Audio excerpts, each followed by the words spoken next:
পানিপথে প্রথম যুদ্ধ কবে শুরু হয়েছিল এবং কেন শুরু হয়েছিল? পানিপথের যুদ্ধ ম্যাডাম গত মাসের 25 তারিখ সকাল 6টায় আমাদের মহল্লার ওয়াসার সামনে হয়েছিল।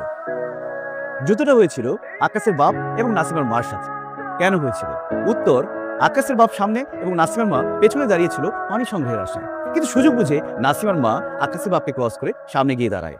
প্রথমে আকাশের বাপ নাসিমার মার সাথে তর্ক বিতর্কে জড়িয়ে যায়। কিছুক্ষণ পর সেই তর্ক বিতর্ক চলে যায় হাতাহাতির পর্যায়ে। এরপর শুরু হয় মারামারি, তারপর যুদ্ধ সংঘটিত হয়।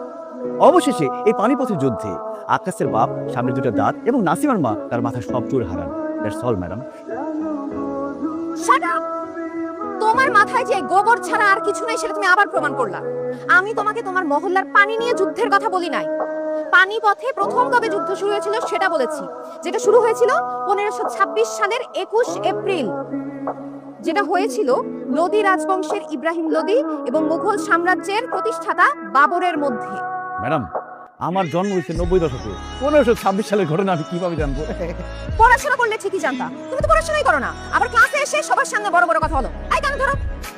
কি বলেন ম্যাডাম? আমাদের ক্লাসে এরকম কিউট কিউট সুন্দর সুন্দর মেয়ে আছে, ওদের সামনে আমি কানে ধরবো? অসম্ভব। তুমি এখন এখানে কান ধরবা, নাইলে আমি তোমাকে মাঠের মধ্যে রোদের মধ্যে কান ধরাবো। কোনটা করতে চাও বলো? না না ম্যাডাম, রোদের মধ্যে দাঁড়াইলে আমার ফর্সা স্কিন ট্যান হয়ে যাবে। এখানে আমি কানে ধরে দাঁড়াই।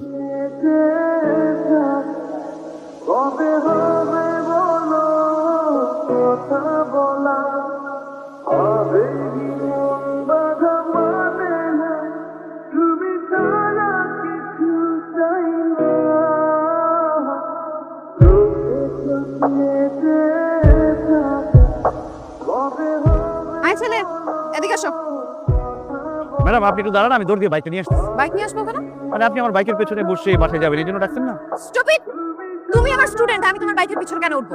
আচ্ছা একটা কথা সত্যি করে বলো তো, তুমি কি ভার্সিটির কোনো ম্যাডামের সাথে প্রেম করতেছো?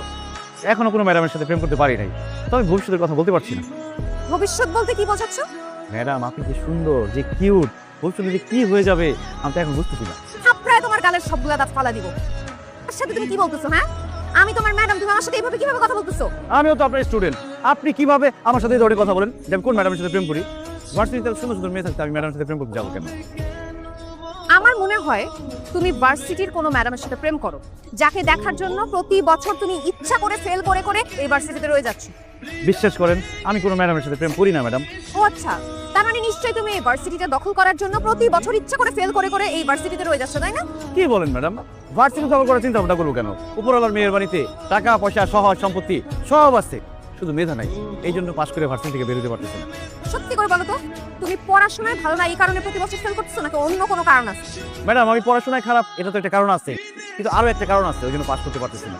কি কারণ? স্টুডেন্ট লাইফটা এত মজার, এত আনন্দের, আমি চাই না আমার জীবন থেকে আনন্দ হারায় যাক। আমি যদি পাশ করে চলে যাই, এই ইউনিভার্সিটিতে সুন্দর সুন্দর মেয়ে আসে, তাহলে তো দেখতে পারবো না, একসাথে 4-5 জনের সাথে প্রেমও করতে পারবো না। তাছাড়া পাশ করলে মা বলবে যা চাকরি কর, বিয়ে কর, ওই ঝামেলায় যেতে চাই না। এই জন্য স্টুডেন্ট লাইফে আসি, মজায় আসছি, আনন্দে আসছি, বিন্দাস আছি। এই আনন্দ তোমার বেশি দিন টিকবে না। কেন ম্যাডাম? তুমি মতিঝিল আইডিয়াল স্কুলে পড়তা না? জি ম্যাডাম।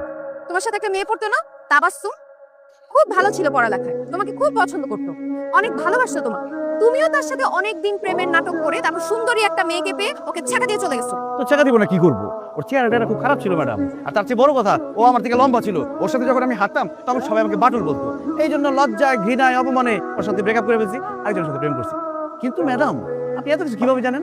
কারণ তাবাসসুম আমার বড় বোন, আর তুমি হচ্ছে আমার বোনের প্রতারক এক্স, আর আমি তোমার টিচার। ভার্সিটিতে আমার সময় তো ভালোই কাটবে, কিন্তু তোমার কপালে যে কি আছে সেটা তুমি বুঝো। ম্যাডাম তো কি বলে গেল? ম্যাডাম তো ম্যাডাম না রে, ম্যাডাম আমার এক্স এর ছোট বোন, যারা আমি ধোকা দিছিলাম। হায় আল্লাহ, এক্স এক্স মানে তো ক্রস, ক্রস মানে তো কাটা। ম্যাডাম তো তোরে কাইটাই ফেলবো বন্ধু। একদম।